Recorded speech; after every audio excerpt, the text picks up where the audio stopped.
The sun goes down, and for the first time all day, no one can see you. No streetlight hums to life, no screen glows in your hand, no bulb waits for the flick of a switch.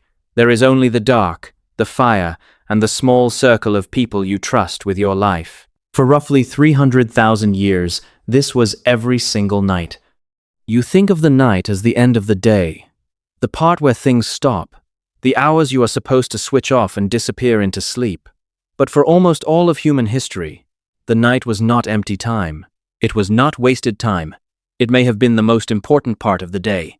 So, what did your ancestors actually do once the sun was gone?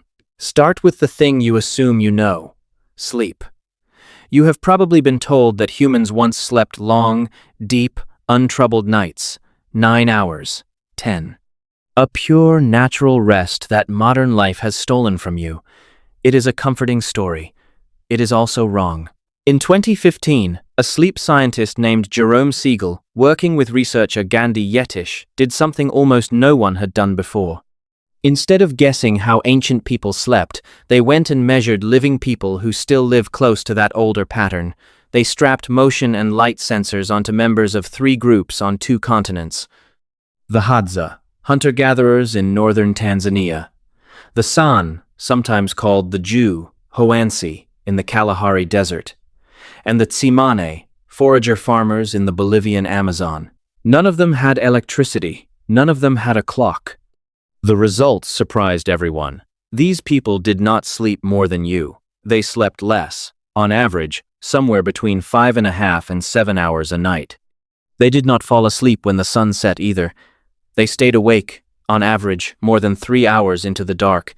And here is the strange part. There is no word for insomnia in their languages.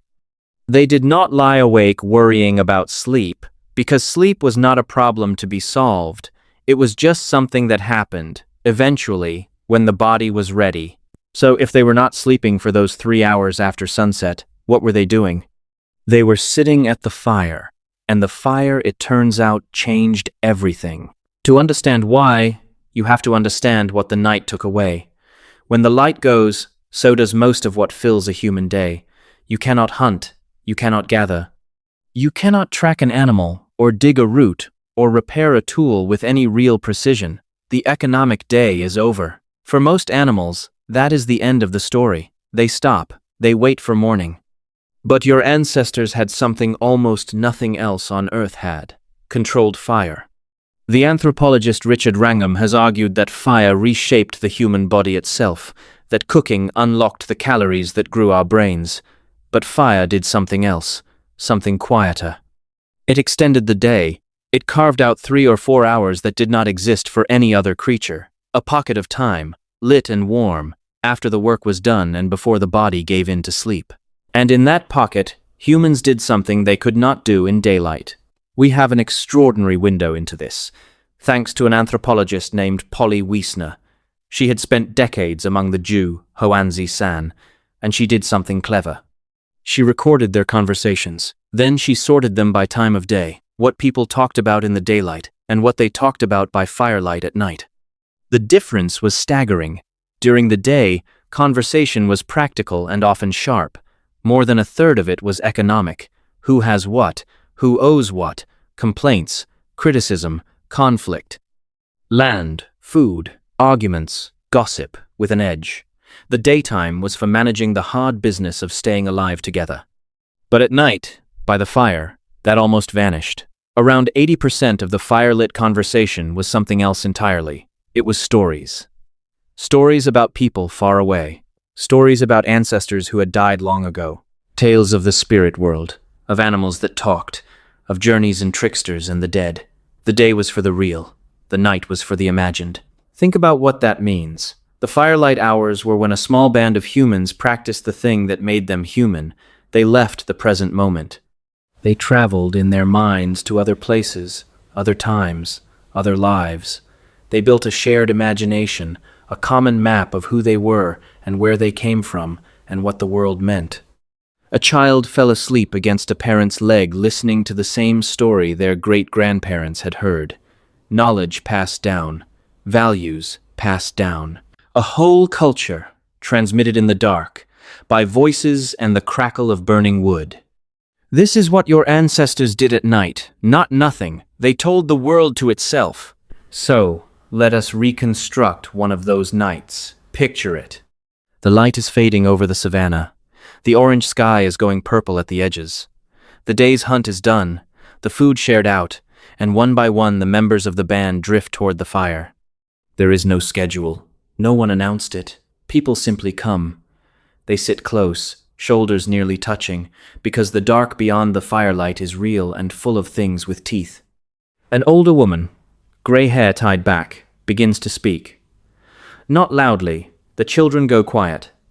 She is telling the story of a hunter who became a star, the same story she heard as a girl. The fire pops. Someone laughs. A baby sleeps. Above all of you, with no city glow anywhere on earth to drown them out, the stars are absurdly, impossibly bright. And the night stretches on, unhurried, because no alarm is set for the morning. Now here is the twist. The part that should genuinely unsettle you. For most of human history, you did not sleep through the night in one block at all. That idea, the unbroken 8 hours, is surprisingly modern.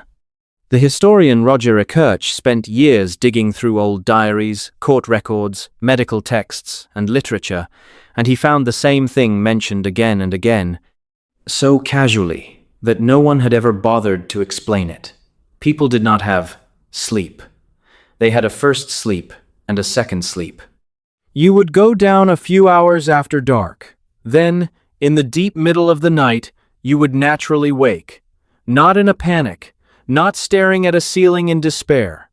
You would simply be awake, calmly, for an hour or more. People used that time. They prayed. They talked quietly to whoever lay beside them. They tended the fire, thought, made love, visited a neighbor, and then they went back down for the second sleep until dawn. This was not a disorder. It was the normal architecture of the human night, recorded across cultures for centuries. Which means something a little uncomfortable for you, specifically. If you wake at 3 in the morning, heart steady, just awake in the dark, you probably think something is wrong with you, broken sleep, a problem to fix. A reason to reach, anxiously, for the glowing rectangle on the nightstand. But what if nothing is wrong with you at all? What if that quiet waking is not a malfunction but a memory, an old human rhythm surfacing in a body that was built for a different kind of night? And there it is, the real distance between you and your ancestors. It was never really about the sleep. They did not sleep more than you. They were not better rested. The thing you have lost is not hours of unconsciousness. It is the firelit hours. The slow, dark, undefended time before sleep, when no work could be done and no light reached you and there was nothing left to do but be near other people and let your mind wander somewhere true. You have light now, whenever you want it. You have filled the night completely. You pushed the dark all the way to the edges, and into the space where the fire used to be, you put a screen. The stories still come, but they come from strangers, on glass, alone, and they leave you more wound up than when you began. Your ancestors ended the day in a circle of faces they knew.